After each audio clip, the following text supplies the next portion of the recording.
Tungkol sa Manila, nag-aarkin lang ngayon. So, dili komportable kung asa ni nagapuyo kay dili siya ang balay at nagmuli mag-camping kay dili kami ang tagpila sa bayan. So, pag makauli ni dili sa some sort of a safe space para sa amua sa pamilya. And na-nostalgic ko kay nakita na ako ang mga kaulan sa City Hall, kaniyan ko, and nakainan ko sa akong kaugalingon na nakagaganina, nakahon ako sa ako ang kaugalingon. Kung sa kahaon, nilagan na lang ko ang mayor. No! Wala na lang ko nilagan ko vice president. Vice president lagi. Bakit na yun?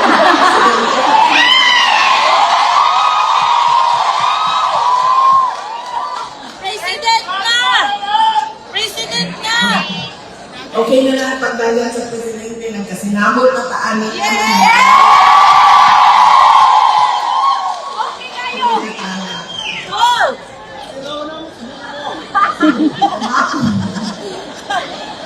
Sirohon das bongbong! Sobra mo ba kakomportable sa inyong kaugalingon nga kama, sa inyong kaugalingon nga balay. Niabot kami kagabi, alas 7 na sa gabi, di kami sa laing lugar sa Mindanao. Nagsugod ko og tulog, alas 9 sa gabi, limag ako, alas 9 na sa buntag, 12 hours ko. Dire-diretso ako ang tulog. Bantong na kayo Kaya pa! siyang ka-comfort zone sa ako ang muli o Davao. Hindi na ako mabuhat bisan asa. The comfort that Mindanao gives me, I do not get anywhere else in the world.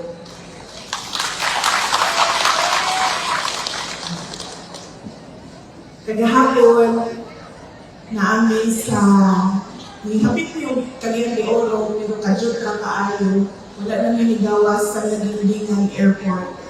Didireksyon ni sa illegal, kaya na mo ang mga hatagin moral support sa mga kaigsuunan nato na naagian sa Baguio. Naghatag po yung relief goods, nakaistorya po na po ang mga tao.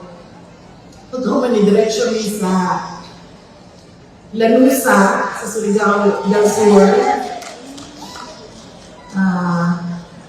Direksyon ni sa Cortez, sa Surigao del Sur di hapon, o nga, direksyon ni sa Candag, Surigao del Sur. Pagkahuman, direksyon namin dili sa Davao para mag-andam sa inyong event karong hapon.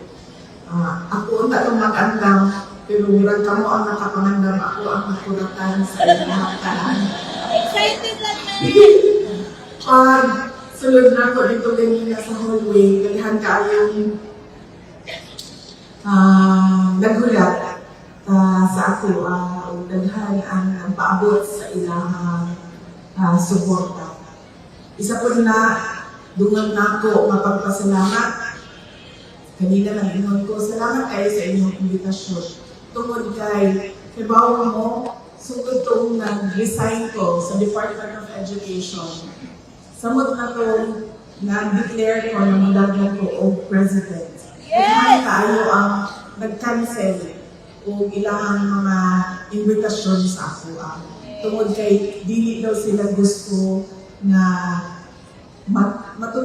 matutok sa ilang ang kanang ini gikan sa politika sa administrasyon. So, magpasalamat ko kay itagaan hapon ko ninyo o oras o higayon na makauban mo, makahatag ng mensahe para sa inyong convention. Ang ikaduha na ako na pagpasalamat mo ang Pasalamat na ako personal sa inyong tanan sa pagdayo ninyo na pagsalig o suporta sa ako o sa amo ang opisina o sa ako ang mga kauban sa Office of the Vice President. Ako kaayo tabang kanamo ang inyong suporta. Ang sunod na pagpasalamat mao ang gikan sa amo ang pamilya Duterte. Dako kayo ni utang makabubuton kaninyong tanan mga kaigsuunan namo. Sa higayon na ginahatag ninyo kanamo nga makaserbisyo sa ato ang nasod.